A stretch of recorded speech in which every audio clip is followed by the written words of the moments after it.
All right. Looks like live is working. Hello, I am Drew Badger, the founder of EnglishAnyone.com and the English Fluency Guide, and today we are going to talk about how to understand the highest level of native English. All right.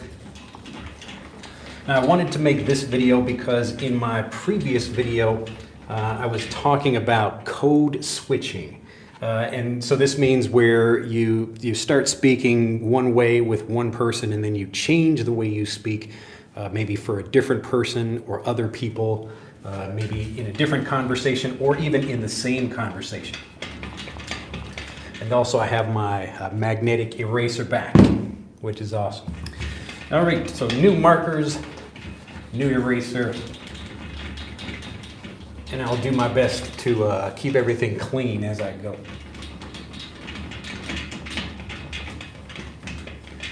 So I will try to, let's see, Lynn says, how are you? I'm doing fine. I will go through everything I want to talk about, and then I will go back and check questions. So if you have any questions, let me know. But this should be an entertaining lesson, especially if you have trouble understanding native speakers. I want to explain why this is, but really go into detail about this. Lots of people, even myself, have made videos talking about why you understand but don't speak. But this is really more of a situation of the opposite, or even having both problems, where you can't understand, and you also have trouble speaking. So let's talk about that. So in this video, we are going to talk, as I just mentioned, about the different levels of understanding. So I'm just going to, I'll keep this very simple, but as I mentioned about code switching before, usually what happens is that native speakers are speaking differently depending on who they're speaking with. All right, so if you're speaking with someone or you're speaking to an audience, so right now I'm speaking to you. I could say I'm speaking with you as well. So right now I'm giving you really the lowest level of native English. All right. So this means we're looking at basically three things when we talk about what kind of speech you're listening to. So the first thing we're looking at is the vocabulary itself.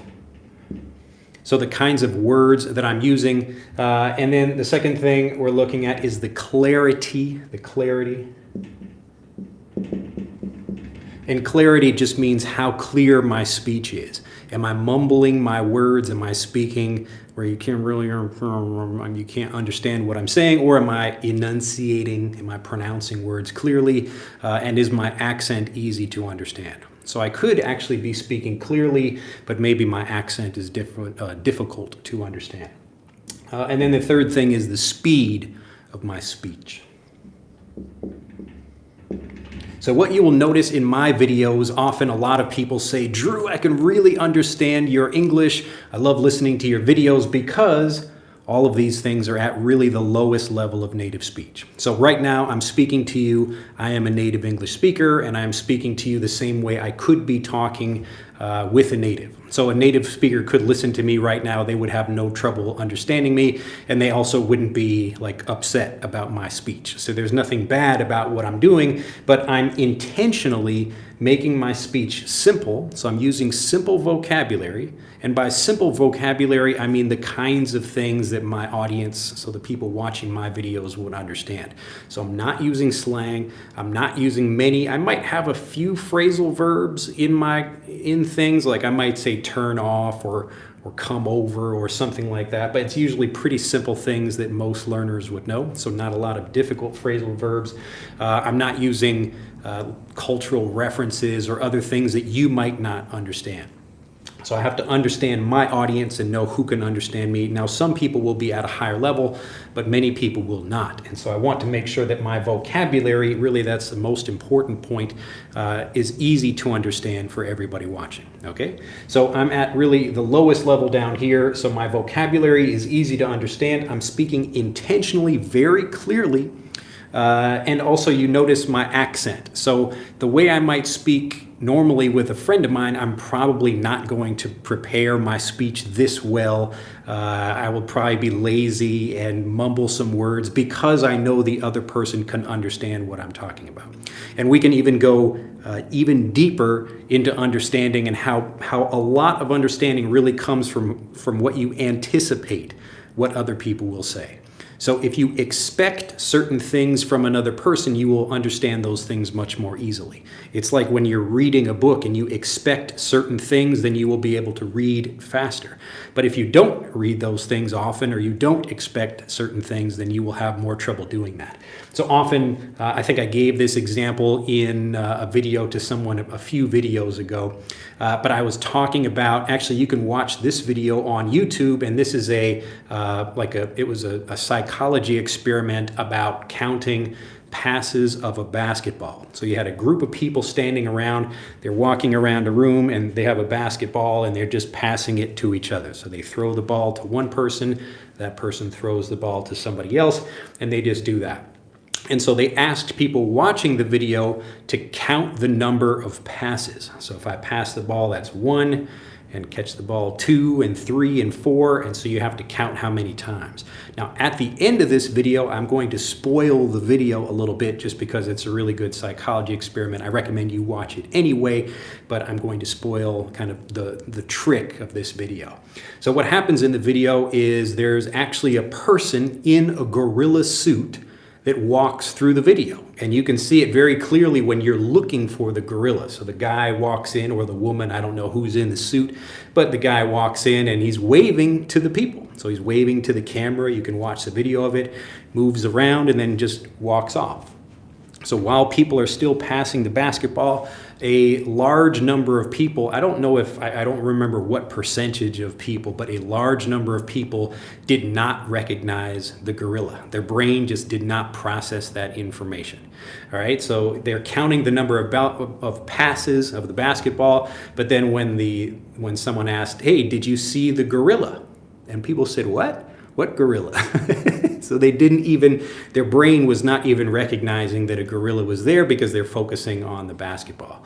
And so what this means, like understanding this part of our psychology, is that a lot of what our ability to communicate comes from the preparation we have, or what we can anticipate or expect will happen in a conversation. So if I understand certain things about a culture or about a person I'm speaking with, and I know how they speak, then I can anticipate what will happen, and it's much easier to understand them. So the preparation is so important if you want to speak. All right, hopefully that makes sense. Just wanted to be clear about that. But vocabulary, this is probably the most difficult part for people because there are so many different things to learn. And usually what happens in a regular conversation class is a teacher will give you maybe 1 or 2 examples of something that a native might use, even maybe not that a native would use, just something that, like, let's say, how's the weather today? So that's a very simple question that a native speaker would understand, but they might not say, how's the weather today? They might say, like, I wonder, like, how is it outside? How is it outside? How is it outside? And so that means, how is the weather today? But if you're not prepared for that, if no one taught you that expression, or you don't recognize it when it happens, just like that gorilla example, it will be more difficult for you to understand that. Okay, so yes, I think somebody just mentioned awareness here.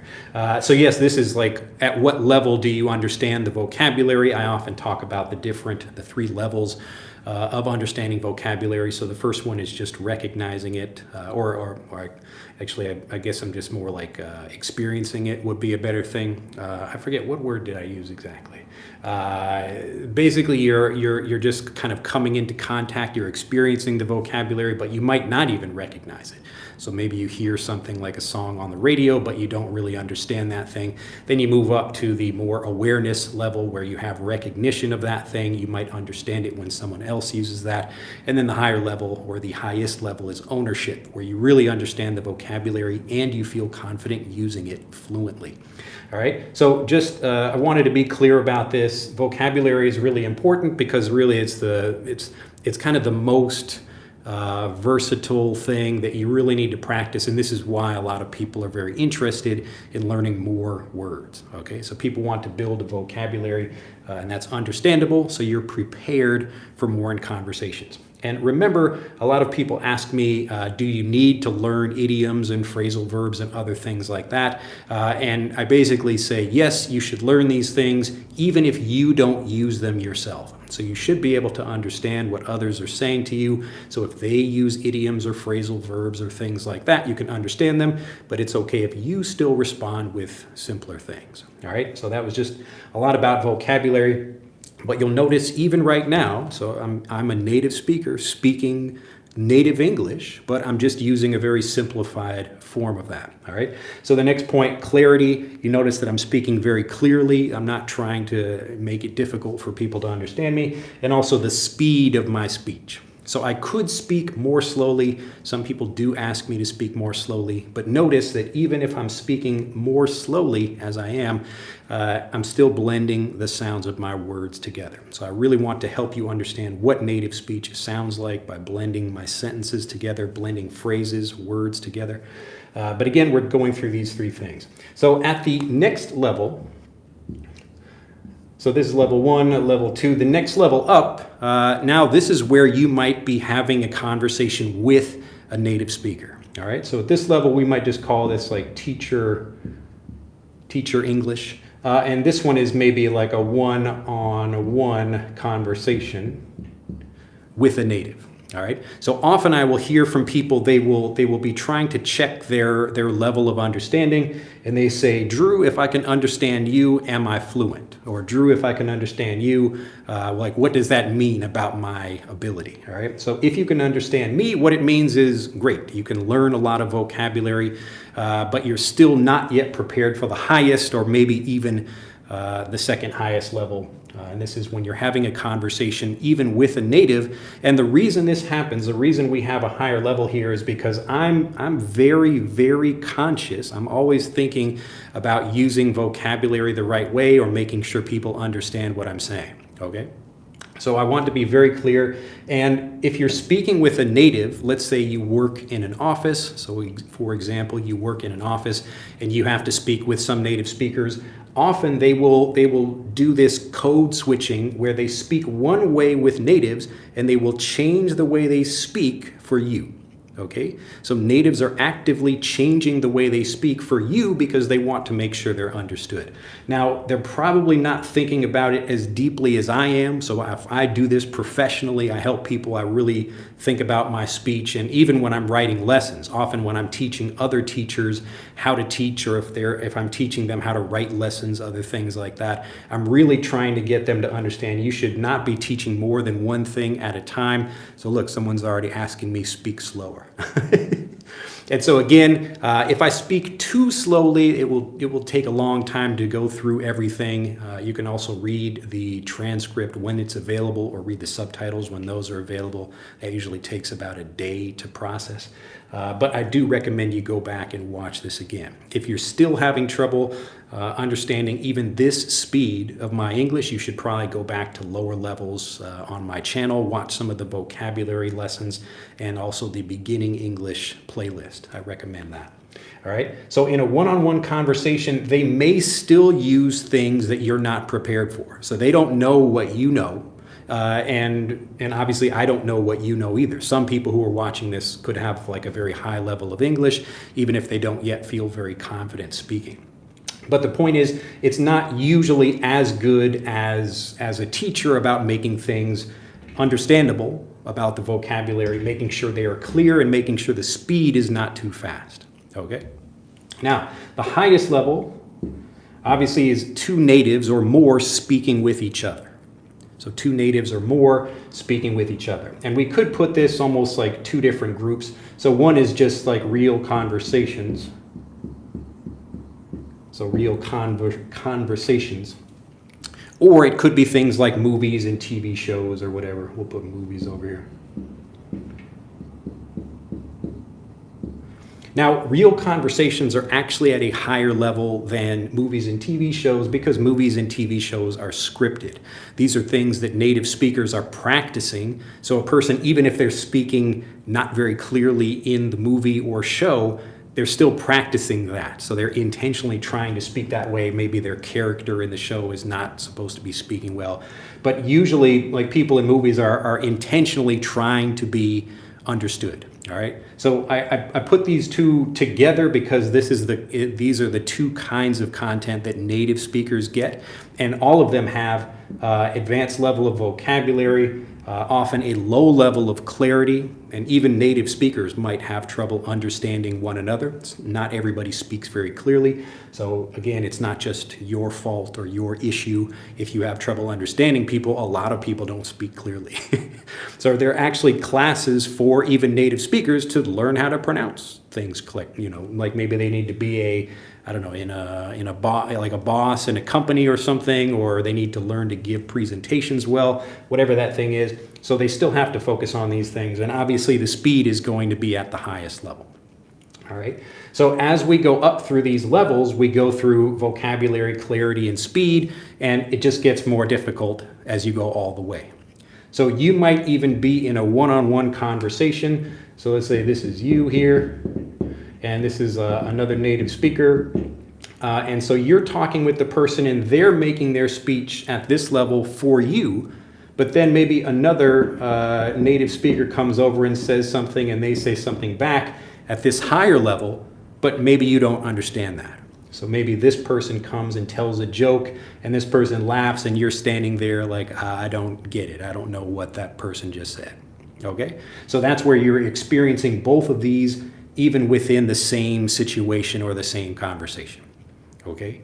So typically, like, if you want to be prepared for native English and for native conversations, even just to understand movies and TV shows, you need to be spending a lot of time with this. Okay?